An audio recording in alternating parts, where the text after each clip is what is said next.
C'est toujours le même temps? 3/4 d'heure. C'est ça? Ça Allez. vous va 3/4 d'heure? Bon, on fait une mi-temps. Bon. Alors, Et vous êtes d'abord, je voulais remercier Daniel parce qu'à chaque fois quand il m'appelle, et je lui dis à chaque fois, c'est pas un hasard. J'ai regardé même les anciennes vidéos, parce que tout à l'heure tu m'as rappelé les dates, sur YouTube, sur ton site, Ephraim Zekri. Je sais pas que tu t'appelles Ephraim. Oui, c'est mon. Moi, c'est Daniel, je sais pas fait le lien. Et à chaque fois, je partais où chez le rabbi, ma femme partait chez le rabbi, ou ma femme elle était enceinte. Et là, il y a les deux à la fois. Donc je me suis dit, c'est une zgoula quand il m'appelle 6 mois à l'avance, c'est que ma femme elle va être enceinte et je vais chez le rabbi. Donc toujours pour moi, c'est le repère. Et là, c'est vrai, ma femme elle va coucher ce mois-ci, notre Hachem, et je pars demain chez le rabbi. Donc il a tout fait à la fois, Daniel. Donc c'est toujours une zgoula de venir ici, en tous les cas pour secours à la mort de Sarah. Et donc, quoi de mieux que dans ces parachiotes-là, voir le lien justement quand on fait un cours de femmes avec les femmes, et ce Shabbat, à la limite, on va dire que c'est presque trop facile. Des fois, on a des parachutes, trouver une femme, quand tu es dans Parachat Shmini, tu vas te dire comment je vais faire un rapport avec les femmes dans cette paracha. Tu as un cours de femmes à donner, Parachat Shmini, ça parle de la Milaban, tu vas dire la naissance. Harimot Kedoshim, ça parle souvent de la pureté et de l'impureté. Tu vas dire rapport avec les femmes, tout ça, les sacrifices. Et là, Chaye Sarah, c'est du pain béni presque. Presque c'est trop facile. Mais, justement, alors, on va pas parler directement de Sarah, mais on va voir la vision de Sarah comme elle est extraordinaire. Ce qu'elle a voulu, à travers un épisode que vous connaissez tous, et voir comment justement les commentateurs s'arrêtent dessus et ils vont pas de main morte, comme on dit, sur le sujet. En l'occurrence, c'est une des premières épreuves d'Abraham quand il arrive en Israël. Lech Lecha, je reviens 2 parachutes en arrière. Hachem, il lui dit, va en terre sainte. Il lui a pas dit d'ailleurs le mot terre sainte, il lui a dit, vers l'endroit où je te indiquerai. Et il arrive là-bas, et Sarah et Abraham se rendent compte que Canaan, c'est pour l'instant Canaan, et c'est une période de famine, donc il faut descendre tout de suite en Égypte. Qu'est-ce qui se passe quand ils arrivent en Égypte? Abraham se rend compte que sa femme elle est belle. Bon, ça c'est a priori bizarre, que c'est quand même 50 ans après son mariage, hein, puisqu'ils sont mariés, il avait 25 ans, elle avait 16 ans, il avait à peu près 10 ans de moins. Et là, il se rend compte qu'elle est belle. Bon, on ne va pas rentrer dans tous les commentateurs là-dessus, mais ce qui nous intéresse, c'est la réaction d'Abraham qui est très très bizarre. Parce qu'Abraham, il dit, s'il te plaît, Sarah, pour qu'il n'y ait pas de problème avec le pharaon, dis que tu es ma sœur, afin que, en deux mots, ils vont m'épargner, et ils me feront du bien.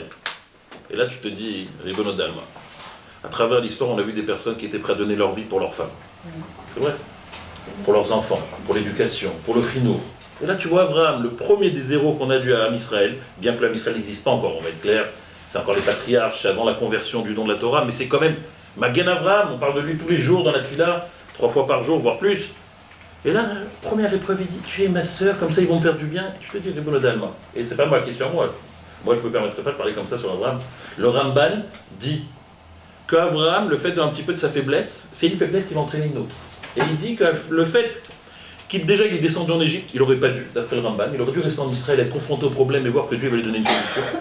Yitzhak ne va pas sortir pendant 180 ans. Abraham, à la première occasion, il sort, dit le Ramban, une faiblesse entraîne une autre faiblesse. Et le fait qu'il est descendu en Égypte à la première occasion que c'était difficile, et ben voilà, après il va enchaîner, et il ne va pas pouvoir, comme il faut, protéger sa femme. Comme ça le Ramban. Et il dit voilà, ça c'est un manque de, pas émouna, mais c'est un manque de puissance si on peut dire d'Abraham Avinu. Et les commentateurs rajoutent dans la question du Ramban, si c'est comme ça, alors pourquoi Abraham effectivement n'a pas dit, écoutez les amis, avant de toucher à ma femme, il faudra marcher sur le corps, comme on entend souvent cette expression. Des personnes, c'est vrai, ils sont prêts à donner leur vie pour leurs enfants, pour leurs femmes. Alors on va dire peut-être qu'Abraham, ce n'était pas son caractère, c'était un homme de chesed, un homme de bonté. Mais c'est pas vrai. Quand il a fait la guerre.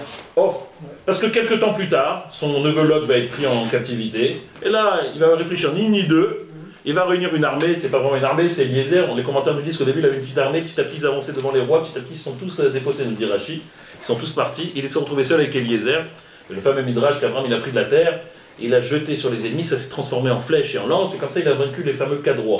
Donc Abraham était un homme de courage. Mais pourquoi quelques temps avant qu'on touche à sa femme, il dit pas, les amis, celui qui touche à ma femme, il aura affaire à moi. De la même manière que pour Lot, tu es prêt à aller au charbon, comme on dit, tu es prêt à aller sortir Lot d'une situation beaucoup plus périlleuse, il va contre Cadrois, c'est pas en plus Cadrois qui venait de gagner, c'est-à-dire que c'est des rois forts. Pour sa propre femme, il ne prend pas l'initiative de se dire je vais aller la sauver. C'est une question qui travaille beaucoup de commentateurs, et beaucoup ils vont à droite, à gauche, donc on va juste prendre d'abord un commentateur, la Barbanel, très connu, qui était un homme de Torah mais aussi un homme de finance. Bonsoir. Et le Abarbanel nous dit une réponse très pragmatique. Il y aura assez de place au moins? Moi j'ai pris une place, peut-être. Non, il y aura assez. Il y a tout ce qu'il faut?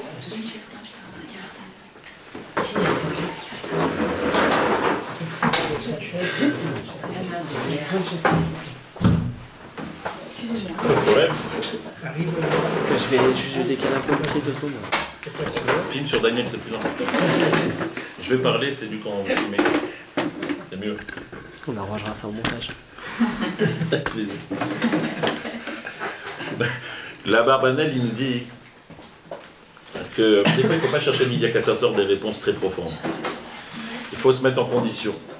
Abraham arrive en Égypte, il ne sait pas qui l'a à faire. Il ne sait pas quel genre de personne c'est. Il vient de sortir quand même des années avec ses parents qui étaient eux-mêmes pas des personnes très fréquentables. Il a dû s'enfuir d'eux presque. Nous dit la Barbanel que quand tu es dans une situation compliquée, il faut être pragmatique. Tu descends en Égypte parce qu'il y a de la famille en Eretz Israël. À tort ou à raison, d'après le Ramban à tort, d'après les autres commentateurs, il avait raison.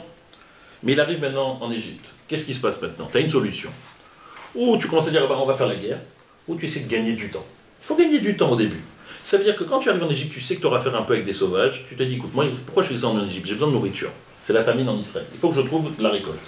Qu'est-ce que je vais faire? Je vais faire comme tout un chacun à l'époque. C'était la coutume que c'est les frères qui s'occupaient du mariage de leur sœur. On voit à chaque fois dans la Torah, Lavan, c'est lui qui parle par rapport à Rivka. Et après on voit qu'il n'y a pas de père. Pratiquement, il n'y a pas les pères qui s'occupent. C'est toujours les frères. Même quand Hamor et Shrem ils vont venir, ils vont parler aux frères. Presque Yaakov, il n'existe pas. C'est vrai. À chaque fois dans la Torah, au début, on a comme ça la coutume que c'est les frères qui s'occupent du mariage de leur sœur. Et bonsoir, pas de problème. Et la Barbanel nous dit qu'Abraham, en se présentant en tant que frère de Sarah, il espérait que ça allait commencer une négociation. Que le pharaon allait dire, mais c'est une femme qui est jolie. Et pour l'instant, il va dire, attends, combien vous êtes prêts à me donner pour ça? Pour l'instant, ça va traîner un petit peu. On aura le temps de faire un peu des courses, là, on va récolter un peu ce qu'il faut. 1 ou 2 semaines, on va négocier. Et au bout de 2 semaines qu'on aura fait, on va dire les emplettes. Là, ni une idée, on part. C'est tout, la Barbanel, il est pragmatique. Cherche pas des raisons sophistiquées, profondes. Il faut de la nourriture maintenant. Comment on peut gagner du temps? On va négocier. Le pharaon, c'est sûr qu'il va sortir une belle somme. Moi, je veux dire que c'est pas assez pour ma soeur parce que c'est la plus belle. C'était des gens assez moches, si on peut dire, dans cet endroit-là. Sarah, elle était d'une beauté phénoménale. Donc il s'est dit, on va gagner du temps. Mais les commentaires disent, c'est une belle réponse, mais il n'y a pas de plan B. Parce que quand, en fin de compte, le pharaon, il négocie pas, il la prend, il l'emmène dans son palais.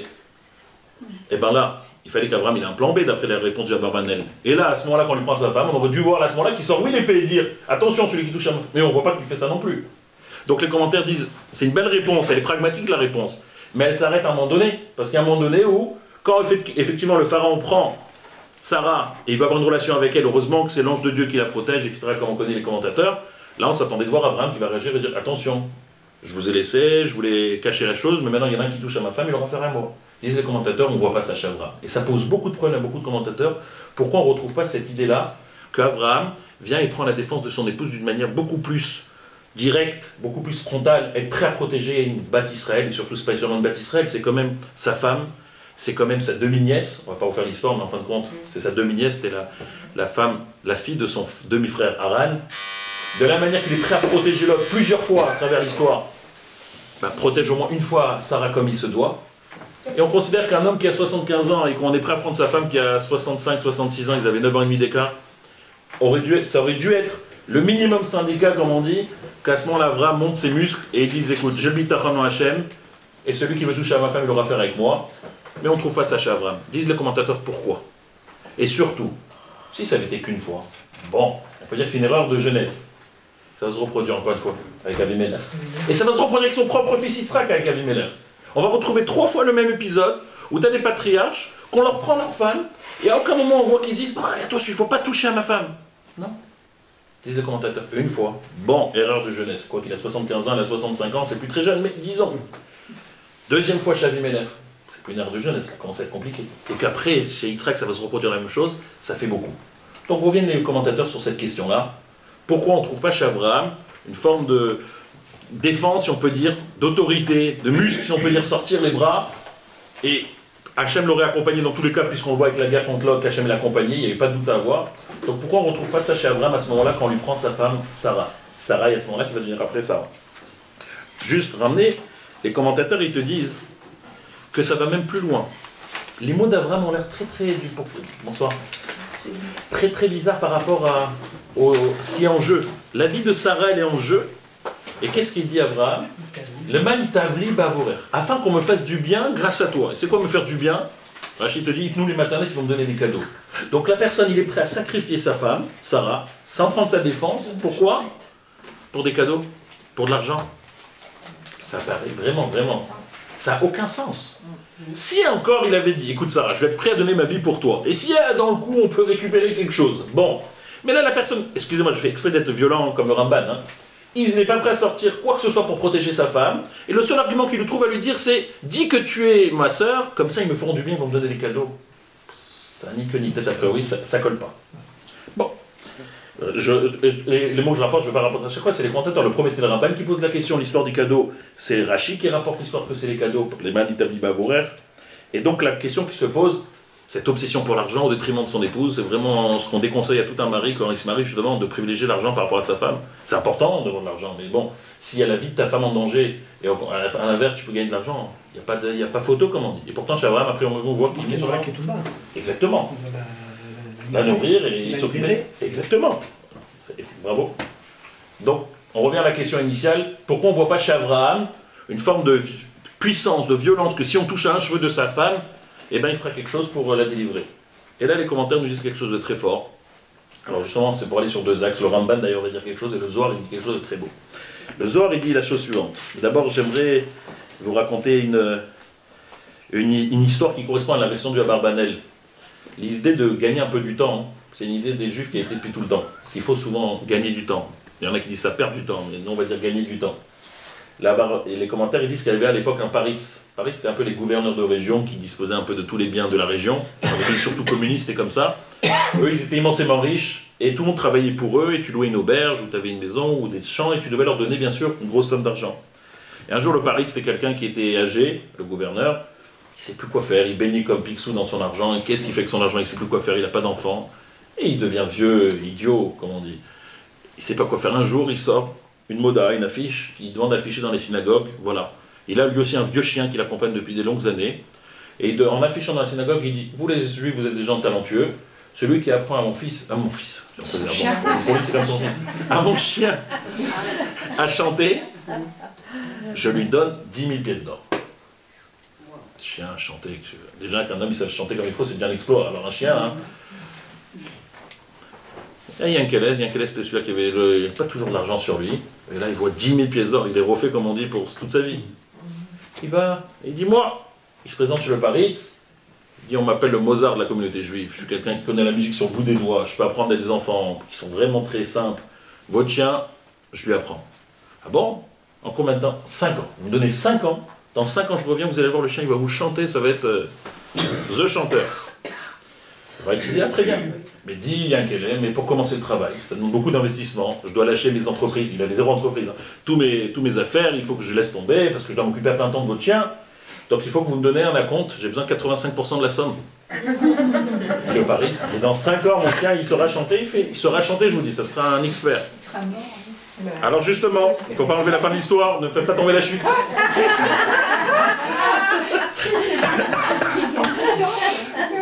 Yankelem revient à la maison avec un toutou comme ça, qui est vieux, qui est usé, qui a rien. Et sa femme le reçoit et fait, oh, qu'est-ce que t'en es, Yankelem? On n'a pas assez de sa robe, tu nous emmènes en plus un chien à la maison. Et en plus, qu'est-ce que t'as fait? Il fait, voilà, il lui montre la fiche, j'ai pris la fiche, regarde. 8500 pièces d'or, on a de quoi vivre là pour jusqu'à... Sa femme, elle lui fait, mais tu es folle, ni tu sais chanter, ni tu vas prendre un chien chanter. Un chien, il ne sait pas chanter. Il fait, ma femme. Et il pose comme ça l'argent. Regarde, ici 5 ans, ou le gouverneur il sera mort, ou le chien sera mort, voire les deux. Donc, laisse-moi juste gagner du temps pour l'instant, et puis... Non, ça a toujours été, malheureusement, si on peut dire, dans des situations compliquées, l'histoire de la Israël, on a pu se débrouiller comme on pouvait. Dis la Barbanel, quelque part, quand on a une situation comme ça, ah, il faut trouver une solution. Abraham, on arrive dans une situation où on risque de prendre sa femme, il veut gagner du temps. Mais comme on l'a dit, il manque quelque chose quand même. Parce qu'une fois que ton plan A, il n'a pas marché, ben, il n'y a pas de plan B là. Et là, sa femme, elle se fait prendre et elle va faillir se faire toucher par le pharaon, si ce n'est que Kadosh Baruch Hu va la protéger. Donc on revient à la question, pourquoi Abraham était prêt si facilement à laisser Sarah? Et là vient les commentateurs, et ils te disent un truc exceptionnel, que moi je ne l'avais pas lu jusqu'à l'année dernière, la vérité. C'est un mot du Zohar. Le Zohar HaKadosh, il nous dit que tous les vendredis soirs, j'en ai extrait du livre, tout le monde connaît le fameux chant Esh et Traïl Mimsa. Il y a 22 phrasés, si on peut dire, basés sur l'Aleph Bet, Esh et Traïl, Batar, etc. Ça va vraiment dans l'Aleph Bet dans l'ordre. On nous décrit une femme vertueuse, etc., toutes les qualités qu'elle a, etc. Mais dit le Zohar quelque chose de très intéressant, il dit d'où vient ce chant. Alors normalement on dit que c'est Shlomo Ameler, basé sur des mots dans Michelet, qui l'aurait sorti quand il a perdu sa mère Batseva, et qu'il a chanté ce poème-là, et beaucoup d'ailleurs de communautés ashkénazes surtout, ont l'habitude de le chanter quand il y a un enterrement d'une femme. Alors on chante comme ça Eshetraïl pour la femme quand il enterre. C'est un chant qui a été fait par Shlomo Ameler. Mais le Zohar il dit, c'est vrai, mais Shlomo Ameler lui-même d'où il a pris? Il dit Shlomo Ameler il a pris d'Avraham Avinu. Avraham Avinu était lui le premier qui a composé le Eshetraïl. Et quand il a vu le Eshetraïl, il a pris le Eshetraïl et il parlait de sa femme Sarah. Quand on voit au début de la paracha de cette semaine qu'Avraham il va à Hebron, il achète la Marat Marpella, 400 pièces chez Ephron, toute la négociation qui suit. Quand il est arrivé à enterrer enfin Sarah, il a dit Eshetraïl. C'est le Zohar, il dit c'est des preuves simples. Il dit quand tu te rencontres tous les Eshetraïl, il te parle au passé. Normalement, quand un homme il vient à la maison, il dit Eshetraïl à sa femme qui a préparé une bonne table, il doit parler au présent. Pourtant, vous allez voir dans la conjugaison hébreu-français, vous le traduisez, ça donne Eshetraïl mi imsa, qui trouvera au passé. Batalar Bala Veshal. Chaque fois, vous allez voir, ça parle au passé. Et on parle ici d'une femme, Batalar Bala, elle avait confiance en elle, etc. Vous allez vous rendre compte que toujours c'est conjugué au passé. On parle d'une femme qui n'est plus là. Que Dieu en préserve que quand on chante Eshetraïl, on parle à une femme qui est là. On ne parle pas d'une femme qui n'est plus là. Dit le Zohar, nous on le chante pour la femme qui est présente. Mais Avraham Avinu l'avait composé et l'avait chanté pour sa femme Sarah qui n'était malheureusement à ce moment-là plus de ce monde au moment de justement de sa Kvorah quand il l'a enterré. Et dit le Zohar à Kadosh que quand Avraham Avinu l'a chanté ça, il voulait dire à Sarah, malheureusement il est trop tard maintenant pour te le dire, mais je me rends compte combien tu avais raison. Je me rends compte comment dans beaucoup de sujets, bien que Dieu m'avait dit il faut que tu écoutes la voix de Sarah, etc., mais on avait des divergences, etc., je me rends compte qu'en fait quand tu avais raison surtout. Et c'est ça que donc si vous voulez prendre d'après le Zohar, tous les phrasés qu'il y a dedans, elle a fait du bien tous les jours de sa vie. On parle d'une femme qui n'est plus là, etc. Dit comme le Midrash et le Zohar, qu'on parle ici de Sarah Imenu qui est partie, et qu'Avraham Avinu lui a voulu lui faire un espède pour lui dire Sarah, tu as eu raison sur tout. Et les commentaires ils vont plus loin, ils disent pas seulement qu'Avraham Avinu lui fait un chant, une éloge funèbre, mais Avraham Avinu il veut dire ici que Sarah a quelque chose qu'on ne s'était pas rendu compte avant. Et grâce à cette explication, on va mieux comprendre toute l'histoire d'Avraham Avinu. Le Zohar, il dit qu'en fait, quand Avraham Avinu, il arrive en Égypte pour la première épreuve, quand il descend, il doit arriver en Égypte, il ne s'inquiète pas du tout pour Sarah, pas parce qu'il veut de l'argent, pas parce qu'il est prêt à griller sa femme et à son détriment à lui récupérer des choses. Il se rend compte qu'une seule chose, Sarah, elle était protégée par un malach 24H, 24 heures sur 24. Il y avait un malach, un ange qui la protégeait tout le temps. À partir du moment où il y avait un ange qui la protégeait tout le temps, Avraham n'a pas à s'inquiéter d'une manière rationnelle pour Sarah parce qu'il sait qu'elle, elle est protégée. Par contre, dit le soir, Avraham, lui, il peut s'inquiéter pour lui. S'il y a une personne qui doit être en danger, c'est lui. Il y a des parcours au-dessus, non? Bien sûr, pour lui, pas pour elle. À aucun moment il s'inquiète pour elle. Vous allez voir dans le Pérouche, on comprend mieux d'après le soir. Parce qu'à aucun moment il s'inquiète pour elle pour une raison simple, dit le soir. Parce qu'il n'avait aucun problème sur la santé, la sakana, comme on dit, de Sarah. Elle était entre des bonnes mains. Il y avait un malach qui était sur là. Et Varaya est la preuve. C'est quand le pharaon il va essayer de la toucher, quand plus tard Avimel va essayer de la toucher, et ben le malach il sera là, il va punir. C'est Sarah qui va dire touche, fais ça, fais ci, fais ça. Et le malach il va le faire. Comment ça se fait? Parce que depuis la nuit des temps c'était connu. Avraham s'était rendu compte quand il s'était marié avec elle qu'elle avait quelque chose de spécial cette femme-là. Elle avait cet ange-là. Elle avait, on ne va pas raconter les 3 miracles qu'on raconte quand Rivka est revenue 3 ans après. Elle avait des miracles au quotidien. Donc Avraham maintenant il se dit c'est très simple, dit le Zohar. Moi j'arrive maintenant à une situation où ma femme elle risque d'être prise. Mais du mal, rien ne va lui arriver. Il y a un ange protecteur. Elle est garantie, il n'y a aucun problème. S'il y a une personne qui n'a pas autant de mérite que Sarah, dit Avraham, c'est bien moi. Donc il demande à Sarah, dis s'il te plaît que tu es ma sœur. Comme ça déjà, ils ne vont pas me faire du mal, parce que sinon ils risquent de me tuer à moi. Et dit d'ailleurs, le Zohar, pour finir, on ne va pas faire un cours de grammaire maintenant, si vous voyez dans le texte, le Zohar il dit, comment dire, le man itavli, afin qu'il me fasse du bien. Normalement, il aurait dû dire le Zohar au pluriel, qu'ils me font du bien au pluriel, les Égyptiens, puisqu'on parle ici d'un peuple à la base. Pourquoi il dit le man itavli? Il dit le Zohar parce qu'itavli, on parle du malach. Et Avraham, il dit justement à Sarah, j'espère que tu dis que tu es ma soeur, comme ça ils ne vont pas te faire du bien, et même que l'ange, si on peut dire, il me prend sous sa protection aussi. Toi, tu es bien sous la protection de l'ange. Mais est-ce qu'au moins cet ange-là, il peut aussi me protéger à moi, que moi aussi je peux passer dans cette épreuve et je vais en sortir? Et de là, on comprend mieux toute l'histoire d'après le Zohar. Qu'Avraham ne s'inquiète pas. Lot, quand ça va arriver quelques semaines plus tard où il va se faire prendre en captif, là, il n'y a plus d'ange qui protège. Là, on est dans le rationnel. Et Avraham, quand il entend que son neveu, qui était en même temps son beau-frère, bon, c'est un peu compliqué tout ça, mais qu'il a été pris en captivité, là, Avraham ne peut pas dire, je ne vais pas envoyer l'ange de Sarah. L'ange de Sarah, il est toujours avec Sarah, il ne va pas n'importe où. Donc, il dit Avraham, là, je dois prendre la mesure qu'il faut. Là, je dois faire ce qu'il faut. Mais après, quand ça va se reproduire chez les Ménères, encore une fois, Avraham peut dire les mains dans les poches pour Sarah. Parce qu'il s'inquiète à aucun moment. Par contre, quand ça arrive, sa situation à lui, là, il doit se dire, il faut que quelque part, je profite de ma femme, dis que tu es ma sœur, les mal itavli bavouré, comme ça je pourrai profiter de toi, et que grâce à ton srout, à toi, je puisse m'en sortir. Donc ça change complètement l'idée. Au début, on avait l'impression qu'Abraham, excusez-moi les termes, c'était un goujat, c'était quelqu'un qui était prêt à rien pour sa femme, pas la protéger. C'est exactement l'inverse, nous dit le Zohar. Quand tu te rends compte, le Échetraïl qui dit, comment il parle, dommage, on ne va pas tout traduire le Échetraïl, je pense que vous le connaissez assez, mais en fait, à chaque fois quand il parle, pourquoi par exemple c'est marqué bata, il dit le Zohar, la phrase bata, lève bala, veshala la yertsa, c'est quoi? Batar ba, il a confiance en elle. En qui en elle? C'est pas elle qui a confiance en lui, dit le Zohar. C'est Abraham Avinu qui dit, moi j'avais toujours confiance en toi. Mon Baal, moi qui est le Baal, moi qui suis le mari, grâce à toi je me suis senti toujours en sécurité toute notre vie. Maintenant dit Abraham au moment de son espède, quand il fait le Échetraïl, qui dit que ça va être comme ça. Et qu'est-ce qui va se passer? Au Hachem, c'est que 3 ans plus tard, quand il va arriver, Rivka dans la tente, là il va se rendre compte que tous les bienfaits que Sarah avait sont revenus. Il y avait l'ange, il y aura les fameux 3 miracles qu'il y avait sur la tente, etc.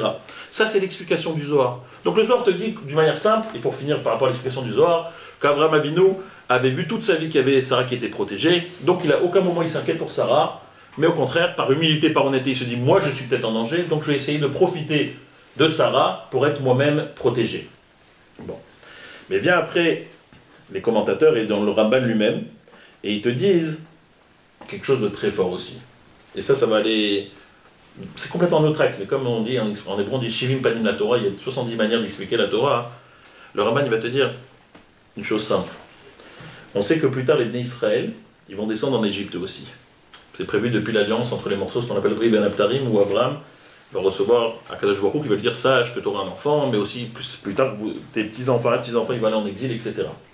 Et à un moment donné, disent les commentateurs, qu'est-ce qui se passe en Égypte plus tard? Les garçons vont subir la foudre, ils vont être tués à un moment donné 150 le matin, 150 le soir, etc. Mais qui ne va pas être touché? Les filles. Dit le Ramban, comment ça c'est que les filles n'ont pas été touchées? Normalement c'est plus faible, c'est plus facile. Excusez-moi des termes, c'est plus facile à provoquer une fille, je parle physiquement, que provoquer un garçon. Et pourtant, Paro va s'en prendre au garçon, mais il ne va pas une seconde. C'est pas juste pour la progéniture, parce que au contraire c'est une femme qui me montre des enfants. On dit toujours, il ne voulait pas qu'il y ait des garçons, il avait peur qu'il y aurait l'héritier. D'accord. Mais il y a beaucoup de filles qui sont quand même là, ils peuvent se cacher, avoir des enfants. Pourquoi ils ne s'inquiètent pas du tout pour les filles? Disent le Ramban, c'est pas qu'ils ne s'inquiètent pas. Il ne peut rien faire contre les filles. Pourquoi? Parce qu'à partir du moment où Sarah, la première fois, elle descend en Égypte, et le pharaon veut mettre la main sur elle, et il n'arrive pas, c'était ce qu'on appelle Maaseh Avot Siman Lebanim. C'était une histoire de nos patriarches, qui est Siman, c'est une aide et un signe pour les enfants, en l'occurrence pour les filles. Vous aussi, vous ne serez jamais impactés par le pharaon. C'est-à-dire que quand les matriarches ils prennent l'initiative de donner de leur personne, de leur vie, quelque part, et bien grâce à ça, ils arrivent à donner la force que des générations plus tard, quand des autres personnes seront confrontées dans la même situation, et bien le mal ne pourra pas les affecter, ne pourra pas les atteindre. Et dit le Ramban, c'est très simple. Quand Abraham il arrive avec Sarah en Égypte, il se rend compte, c'est pas qu'il veut, on ne la voit pas dans le Zohar qu'elle malach ici, mais c'est pas qu'il veut Khamichon griller Sarah. Il se rend compte que Sarah elle-même dit, Abraham, laisse-moi y aller. Laisse-moi maintenant y aller au charbon, si on peut dire. Laisse-moi aller maintenant être confronté à ce pharaon. Parce que si moi maintenant je résiste à ce pharaon, il ne pourra jamais toucher à mes enfants. Toutes mes filles, les notes qui vont arriver par la suite, ils seront pas. Et c'est ce qui va se passer. Jamais les notes Israël vont être affectées, à part une seule qu'on raconte, la fameuse fille que l'Égyptien, etc. On ne va pas revenir là-dessus. C'est la seule. Et si la Torah le raconte, je nous dis ça justement pour te montrer que c'est la seule exception parmi tous les autres. Pourquoi ils ne vont pas réussir dit le Ramban? Parce que justement la force de Sarah et la force de Rivka, quand ils ont montré qu'ils vont, si on fait dans des moments difficiles, dans ces endroits-là, et que les ennemis essayent de faire du mal et qu'ils n'arrivent pas, et bien plus tard, Maaseh Avot Siman Lebanim. Le mot Siman ne veut pas dire juste un signe, c'est-à-dire c'est une aide. C'est-à-dire Maaseh Avot, les actions des matriarches en l'occurrence, sont été une aide d'une manière dans le passé, pour aider que dans le futur, les Bnot Israël ne soient jamais touchés par justement tous ces mécréants qui vont vouloir en mettre la main dessus. Dit le Ramban, donc c'est pour ça. Même si, le Ramban, parce qu'il ne veut pas changer lui de sa question, hein, pour lui, il n'est pas content avec Abraham, lui. Même si Abraham n'aurait jamais dû descendre en Égypte, d'après le Ramban, mais une fois qu'il est descendu, le calcul de Dieu est laisse Sarah aller, parce que si elle va aller, ça va permettre plus tard à ses petits-enfants, ses petits-enfants, de résister, de ne pas être affectés, si on peut dire, par ces mains des Réchaïm. Donc pour résumer, on a deux réponses globalement sur cette histoire. Pourquoi Abraham, il laisse Sarah aller? Premier sujet, c'est que, pas qu'il laisse, c'est qu'il voit qu'elle est protégée par un ange qui l'a protégée 24 heures sur 24. Et deuxième explication, c'est pas qu'elle est protégée spécialement, mais que Abraham se rend compte que Sarah veut y aller. De la même manière, entre parenthèses, ça ressemble quand Rachel, elle demande, elle meurt à 33 ans quand elle accouche Binyamin, et il la laisse en plein chemin, et Yaakov savait que Yosef a gardé quelque part une certaine amertume là-dessus. Et à la fin de sa vie, il va dire à Yosef, je sais que tu m'en veux, mais sache, c'était la demande de ta mère d'être enterrée là. Pourquoi? Parce que des générations plus tard, quand les Bnei Israël vont être en exil, ils vont partir du premier temple. Elle va pleurer, comme on dit dans l'Haftara, elle va pleurer, Kol Barama, Nishma, elle va pleurer pour ses enfants. Ça montre quoi? Qu'à chaque fois, les Imaot, les matriarches, ils ont eu cette manière de procéder, que de toujours, en toutes circonstances, être prêts à donner de leur personne, pour qu'après, plus tard, des générations plus tard, peuvent profiter de ça et pas être infectés par justement des Réchaïm qui vont vouloir mettre la main dessus, si on peut dire. Ça, c'est par rapport à cette idée d'Abraham et Sarah. Maintenant, je sais pas où j'en suis dans mon match, là, dans ma mi-temps. Oui, c'est bon, il reste encore une... Je suis dans le timing. Très bien. Une fois que ça s'est dit, on a mis en valeur donc les matriarches, et donc on comprend mieux maintenant ce qui se passe. Quand on arrive dans la paracha, Trahi Sarah et Abraham se rendent compte du malheur qu'il atteint. C'est pas un mot malheur, c'est que quelque part toute sa vie, elle est en train de... en anglais, il y a un mot qui sort mieux qu'en français, c'est collapse. Sa vie, elle s'est un petit peu, pas détruite. Parce que la protection d'après les anges, la petite canute qu'elle avait Sarah, et c'est pas juste une petite canute parce qu'on peut voir les Midrashim ou le Ramban, mais la grandeur de Sarah, on la voit même dans le texte quand Hachem lui dit tout ce qu'elle te dira Sarah, Shma Bekola, tu dois écouter sa voix. C'est pas juste dans l'éducation, tout, même dans le business. La Gemara dit d'ailleurs, très intéressant que Barba Metienne nous dit de cette affaire on apprend qu'un homme il veut être heureux, il faut que sa femme elle soit heureuse et épanouie. Tu vas avoir même de la richesse, dit la Gemara. Fais ce que ta femme est heureuse. Souvent, il y en a qui croient que quand les gens, les goujas et les rachos, comme on dit vulgairement, et les radins, eh ben, ils ont économisé à droite à gauche. Et là, quand te dit, c'est pile l'inverse. Sois au contraire généreux, fais que ta femme, on n'est pas en train de dire gâter pour rien, c'est pas ça qu'on est en train de dire, mais fais que ta femme, elle soit au contraire heureuse, qu'elle a ce qu'il faut, etc. Et tu verras qu'en fin de compte, c'est toi qui vas profiter. Donc, c'est du gagnant-gagnant et tout le monde est content. Basé sur cette histoire-là de Abraham et Sarah. Parce qu'Hachem ne nous parle pas juste dans l'éducation ou juste par rapport à la vision d'Ishmaël, mais même globalement sur tous les aspects. Colle tout ce qu'elle te dira ta femme, Shma Bekola, tu dois l'écouter. Et là, je veux finir justement avec cette idée-là, que quand on arrive dans la parachat Sarah, qui est la parachat de cette semaine, que pour Abraham c'est un désespoir, il ne s'attendait pas qu'elle allait partir si tôt. Bon, elle a 127 ans, mais lui, il va vivre au prochain jusqu'à 175. Il va refaire sa vie, si on peut dire vulgairement. Il va se marier avec Torah, il va avoir encore 6 enfants. Il y a encore une autre vie presque qui commence pour lui. Mais là, par rapport à Sarah, à ce lien qu'ils avaient eu, ils sont partis ensemble, de Haran, ils sont arrivés en Israël, ils sont partis en Égypte, ils sont partis à droite, à gauche. C'est une vie quand même qui est affectée, qui... Alors... Abraham dit justement à ce moment-là, maintenant j'ai compris Sarah, dans tous les domaines tu avais raison. Et c'est pour ça que la paracha elle s'appelle justement Chaye Sarah, la vie de Sarah, bien que depuis le début de la paracha on nous parle du décès de Sarah. Normalement on aurait dû l'appeler peut-être que Sarah, ou dire Mitat Sarah, ou Istalkut Shel Sarah, le décès de Sarah. Pourquoi la paracha elle s'appelle Chaye Sarah, la vie de Sarah, alors que depuis le début on parle du décès? Disent les commentateurs parce qu'Abraham se rend compte justement que toute la conception et l'idée que Sarah elle a voulu, elle est vivante, elle a eu raison. Et tout ce qu'il va faire après Abraham par la suite, il va dire je ne vais pas faire les mêmes erreurs, si on peut dire pour un tzaddik, mais les mêmes confrontations qu'on a eues. Parce que les confrontations qu'il y a entre Abraham et Sarah, ils ont commencé quand même quelques temps avant l'histoire d'Ishmaël.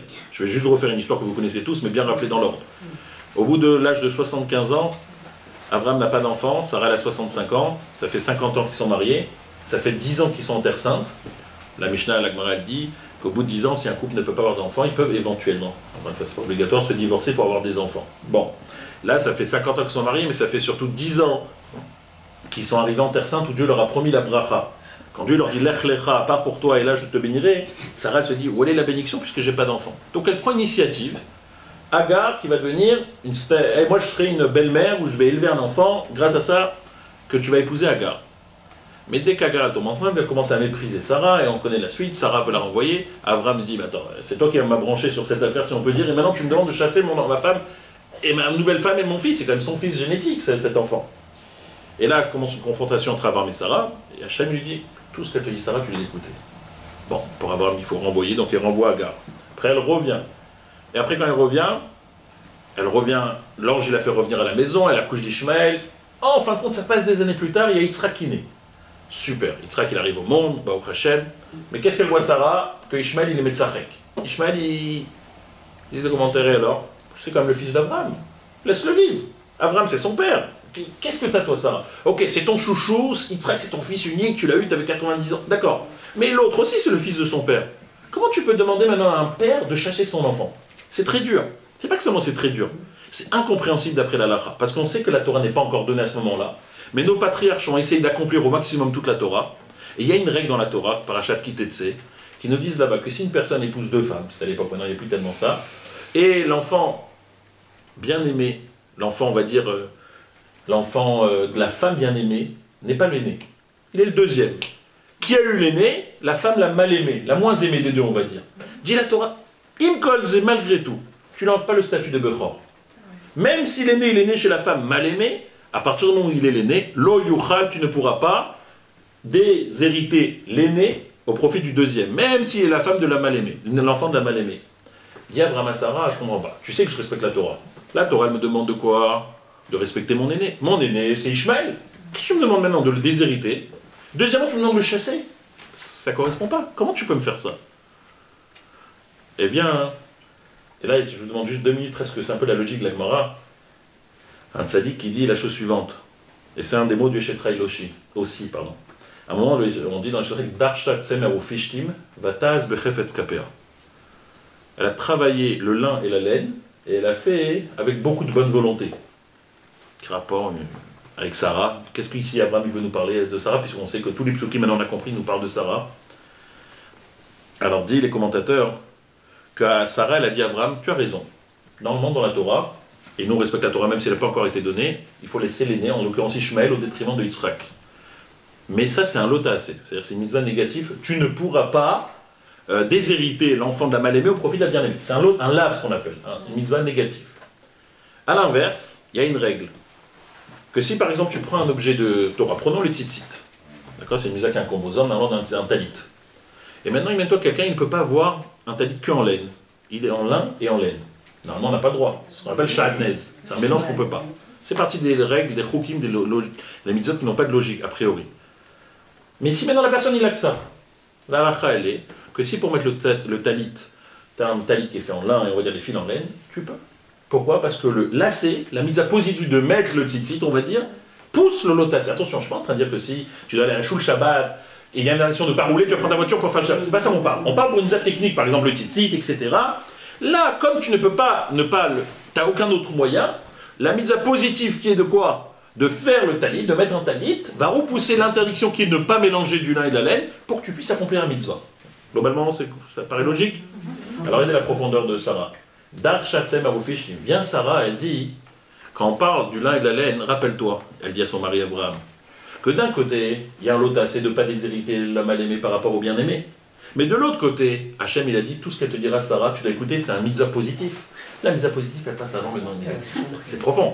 Mais on se comprend maintenant chaque chose, comment ça passe. Ça veut dire que quand Abraham Avinu, il fait l'éloge de sa femme dans le Shetrel, il dit, ah là là, comment tu m'as appris la Torah. Moi qui croyais te sortir comme ça un lave de parachat qui t'était, et toi tu m'as quelque part scotché, tu m'as montré que le mitzvah positif passe avant le mitzvah négatif. Ça va être justement la vue de Sarah. Et quand Abraham il fait cet éloge, il dit à Sarah, Chaye Sarah, en fait toute la suite, l'histoire du Ham Israël qui va se découler, c'est grâce à toi. Parce que j'ai compris ce que tu voulais. J'ai compris que moi je voulais distribuer le chesed, je voulais donner à tout le monde, parce que je suis le père des multitudes de nations, Abraham, etc. Mais je me suis rendu compte que quelque part, c'est bien de se dispatcher, de donner à tout le monde. Mais il faut quelque part, ce qu'on dit en anglais, se focus. Il faut se concentrer aussi sur l'objectif principal.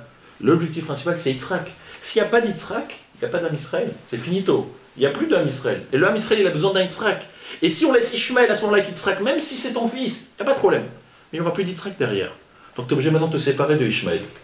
Ça veut dire que Sarah, elle a dit à son mari, elle voulait dire à son mari, tu sais mon mari, toi Hachem il t'a changé ton nom, tu t'appelles Avraham, après tu es Avram au début, maintenant tu t'appelles Avraham. C'est quoi la différence? Au début tu étais Avram, ça veut dire le père, Avram, de la région d'Aram Naraïm, c'est l'endroit où ils habitaient. Dis Hachem, non tu t'appelles plus Avram, tu t'appelles Avraham, qu'est-ce que ça change? Av, le père, Ham, d'une multitude de nations. C'est-à-dire en 2 mois, Avram est devenu le roi du monde quelque part. Sarah, elle s'appelait ma princesse, ça devient Sarah, la princesse du monde. Donc Avram, qu'est-ce qu'il a? Lui, il est dans un objectif, il faut toujours faire du maximum de chesed, donner à tout le monde, etc. D'ailleurs, si je peux me permettre, j'ai 1 minute sur ça, c'est très intéressant sur ce nom-là, Avraham. Une grande leçon aussi de morale, comment il ne faut pas oublier. Parce que pose des commentateurs la question que si tu passes de Avram, qui veut dire le père de Aram Naraïm, et tu deviens Avham, le père d'une multitude de nations, pourquoi on a gardé le Resh après alors? Comme pour Sarah, on a changé du Yud au He, on aurait dû appeler Avram, Avham, et c'est tout. Pourquoi on garde le Resh? Avant, ça voulait dire le père de Aram Naraïm, c'est une région. Mais maintenant que tu t'appelles Avham, le père d'une multitude de nations, pourquoi on a gardé le Resh au milieu? Et là, le commentateur aussi une grande leçon d'humilité, qu'une personne, même quand il atteint les summums, il ne doit pas s'oublier d'où il vient. Tu as commencé en étant le maître de Aram Naraïm, n'oublie pas d'où tu étais. Ça veut dire qu'Abraham, et pas seulement tu n'oublies pas, la lettre Resh, elle est avant Ham, pour te dire ça passe toujours avant. Tu as commencé par exemple, tu étais un petit rabbin d'une petite communauté, un petit quartier, après tu as grandi, etc. Et tu es un grand rabbin de France. Reste toujours dans ta synagogue où tu as commencé. Garde que tu as gardé une fidélité avec où tu étais. Et ça qu'Hachem il veut dire à Abraham, je t'enlève pas le Resh, parce que n'oublie jamais d'où tu viens. Ça te permet toujours de savoir où tu vas aller de l'avant, etc. En tous les cas, Abraham il vient, il se propage, il commence à rapprocher des gens, etc. Et à un moment donné, Sarah lui dit, écoute, il faut que tu comprennes quelque chose maintenant, mon mari. Hachem, il t'a dit de m'écouter, mais viens, je vais t'expliquer ce qui va se passer. Il va se passer que le peuple juif ne peut pas découler d'Ishmaël. C'est un sujet un peu tabou, mais les commentateurs, ils disent, pourquoi Hachem, il n'a pas fait que ce soit Ishmaël notre père, et c'est tout. On évite tous les problèmes. Il n'y a pas de marloquette. Surtout qu'Ishmaël, il va faire une tchouva. À l'âge de 51 ans, il est déjà revenu à la tchouva. Il y a des tzadikim qui s'appellent Rabbi Ishmael, c'est-à-dire qu'il est revenu. On a une preuve qu'il est revenu. À la fin de la Hakeda, quand il y a la Hakeda Yitzhak, on dit qu'Abraham, il a été accompagné de 2 jeunes, et un des 2 jeunes, c'est Ishmael, et si Yitzhak, il a 37 ans, Ishmael a 51 ans. C'est-à-dire qu'à 51 ans, avant même, il était déjà revenu à la tchouva. Donc, ce n'était pas un élément perturbateur à ce point-là. Il a eu une période péri-Adam où il était sauvage, mais il est revenu rapidement. Pourquoi on n'a pas pu décider qu'effectivement l'aîné, le Bechor, garde son statut, il soit le dirigeant du Ham Israël, et l'affaire elle est bonne, l'affaire elle est réglée, il n'y a pas de marloquette, on n'aurait pas les Ishmaélites jusqu'à maintenant qui nous cassent les pieds, excusez-moi, et tout était bien, on s'est unis, parfait. Alors là, et aussi pour finir, les commentaires disent quelque chose de très joli, je finirai si on attend avec 2 histoires. Ils disent que justement toute l'existence du peuple juif, qui est d'après même tous les experts voulaient les historiens, incompréhensible. Le Dalai Lama, il y a quelques années, il est venu à New York, à l'ONU, et il a demandé qu'il y ait des rabbinim qui viennent le voir. Ils ont emmené une délégation de rabbinim. C'était quoi sa question? Il dit, moi qui suis persécuté, je suis un peuple qui est presque plus existant, que les Chinois ils ont presque mangé tout cru, etc. J'ai fait un peu d'histoire, je me suis un peu renseigné sur vous, le peuple juif. Et je me demande comment ça se fait que vous êtes encore là. D'après toutes les logiques du monde, vous ne devez plus exister. Et pourtant, on vous a persécuté, brûlé, gazé, tout ce que vous voulez. Et comment ça se fait que vous êtes encore là? Le Dalai Lama lui-même, qui est quand même dans une certaine Touma, il voit le juif et il se rend compte de la vérité. Il se dit, comment ça se fait que vous êtes là? Ben, la réponse, elle est très simple. C'est la vision de Sarah, justement. Sarah, elle s'est rendue compte une chose. Abraham, c'est bien Ishmaël, c'est une très bonne personne. D'ailleurs, même Dieu, il va dire à Abraham, très bien, Ishmaël, il aura plein d'enfants. Mais tu veux qu'il y ait un peuple juif qui tient, depuis le début, jusqu'à la fin, jusqu'à maintenant, jusqu'à l'époque de Mashiach avec l'aide de Dieu, tu es obligé de passer par un enfant qui s'appelle Yitzhak. Pourquoi? Parce qu'un enfant qui est né à 13 ans, je veux dire, un Ishmaël, toi, tu avais à ce moment-là 86 ans, Agar devait être une jeune fille, je ne sais pas quel âge elle avait, c'est pas marqué clairement. C'est un enfant surnaturel. Il ne fait pas partie de l'histoire dans le sens qu'il est né par une manière miraculeuse. Mais si tu veux que le Ham Israël existe et pourra exister, tenir, il faudra qu'à la base, le père, si on peut dire, de toutes ces nations, naisse d'une manière différente. Donc toi, tu veux garder Ishmaël en tant que père, c'est normal, Abraham.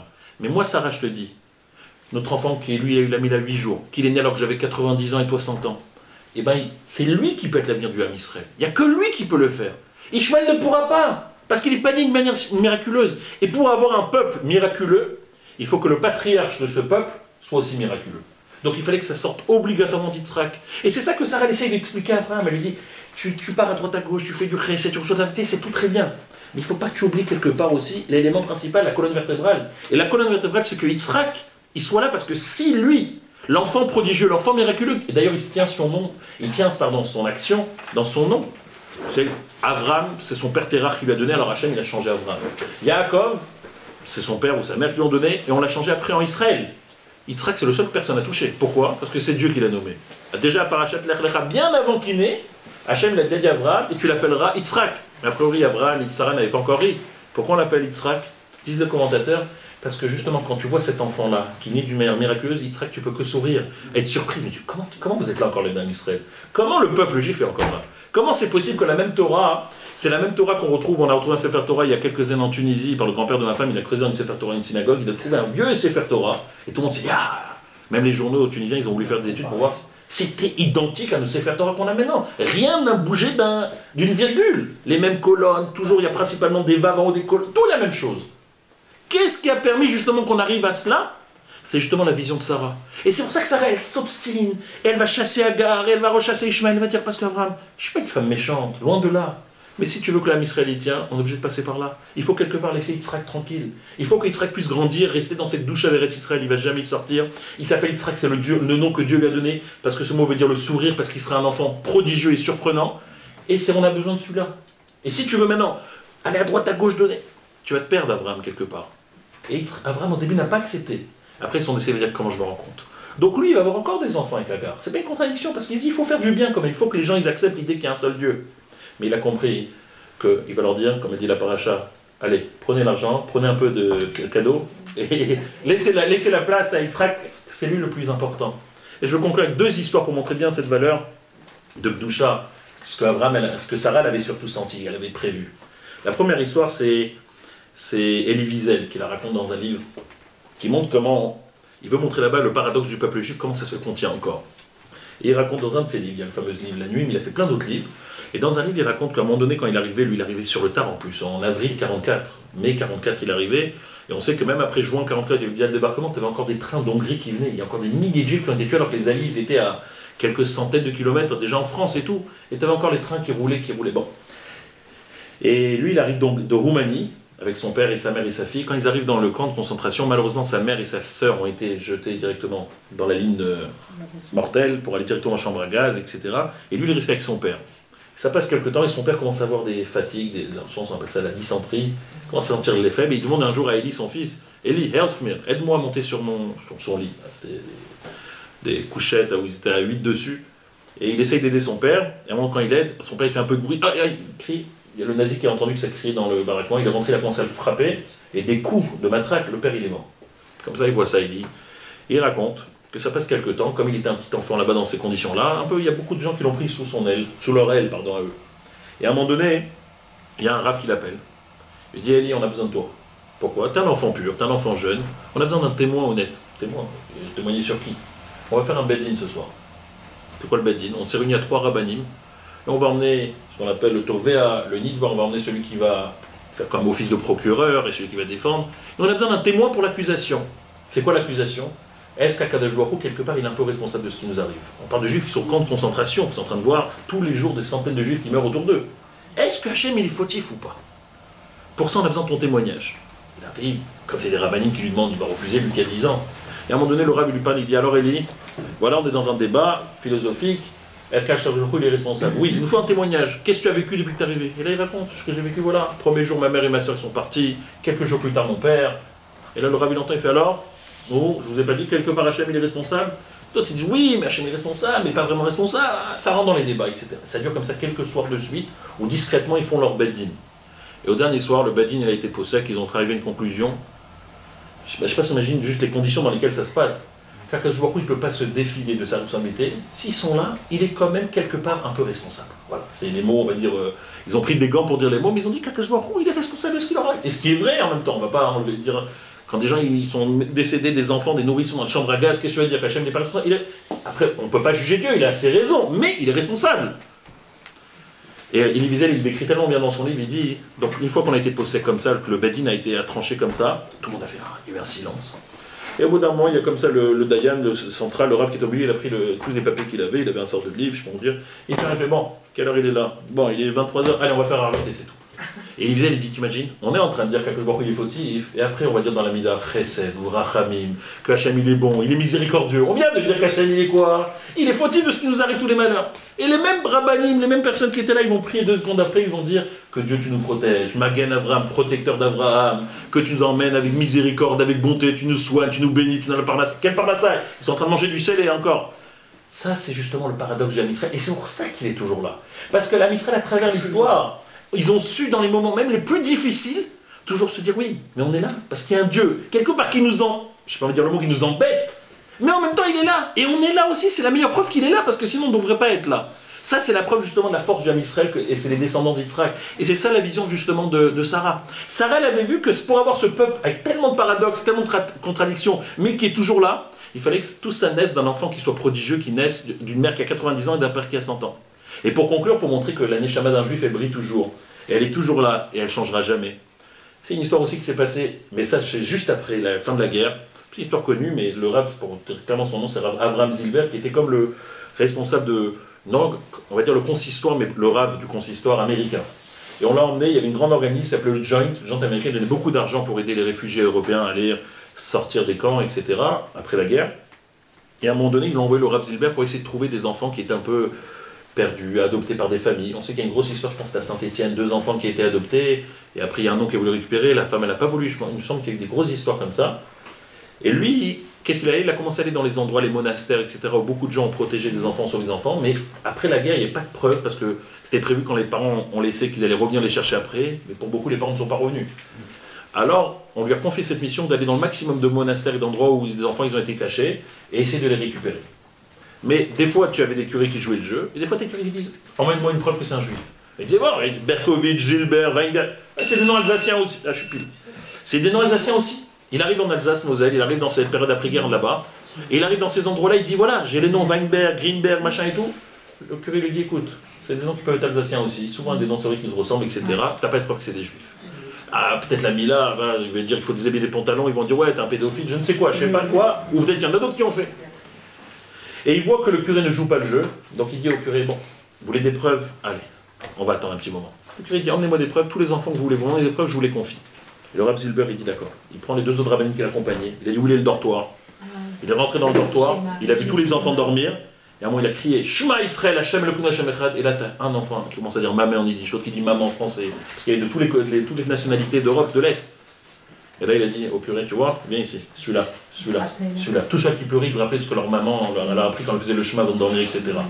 Et le commentaire te dit justement, tu peux tout faire à un enfant, tu peux essayer de le gazer, l'enlever, enlever toute sa nationalité et son judaïsme. Il reste toujours l'enfant de Sarah Imenu. Il restera toujours cet enfant juif qu'il a gardé quelque part tout ce que ses parents et surtout sa mère lui ont inculqué. Donc ça, on ne peut pas l'enlever. Cette force-là de rester ces enfants-là, c'est la vision justement de Sarah, et qu'elle a gagné, si on peut dire, son concours par rapport à Abraham, où elle a montré à Abraham, regarde, il faut que tout descende d'Yitzhak. C'est pour permettre justement d'arriver à ces périodes-là. Alors que Dieu fasse qu'à travers tous ce qu'on appelle les péripéties, les tlaot, toutes les épreuves qui ont eu l'homme Israël, qu'on puisse vraiment aller à Yerushalayim et à Kodesh, retrouver Mashiach, et qui nous enlève de cette galoute et retrouver tous les êtres qui nous ont quittés récemment.